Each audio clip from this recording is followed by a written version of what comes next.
many of my runners have gone out there and they've bought a ton. When I say a ton of shoes, you open up your closet, you look inside and you can see about 20 different pairs of sneakers, and none of them have actually helped you in the sense of eliminating pain or decreasing your chance of injury. Well, I'm Dr. Heather, your virtual sports chiropractor, and if you haven't heard yet, I've created 27 tips and tricks all designed for runners on injury prevention.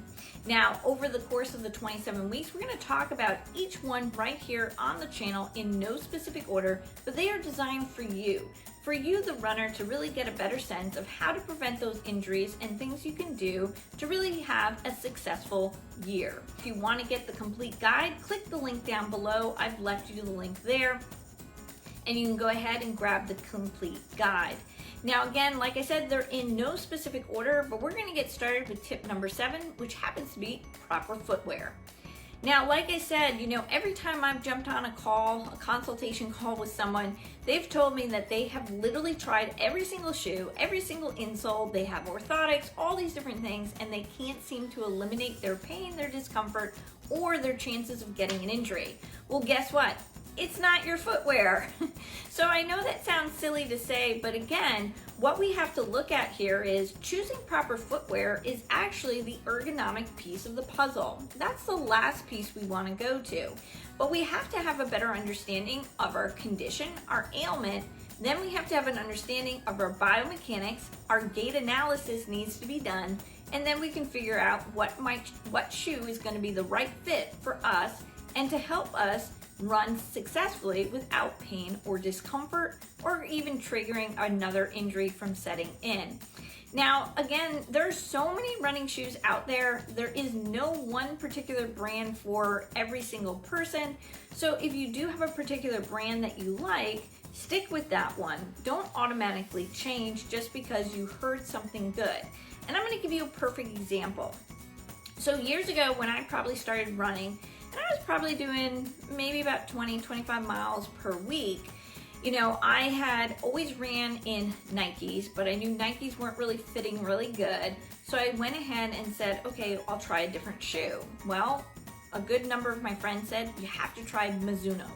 I said, okay, I'll go buy a pair of Mizunos. Well, unfortunately, when I bought that pair of Mizunos, I wound up getting such severe knee pain because it was not the right shoe for me. So I said, okay, Mizunos are out. But then I went ahead and bought a pair of Asics, and Asics felt pretty good, but I still was getting the occasional flare up in my knee. So then a friend of mine had suggested go to an actual running store and check out a proper running sneaker. So when I was at the running store, I tried on a plethora of shoes, and we actually did a gait analysis. We looked at my gait on the treadmill, how I ran, and so forth.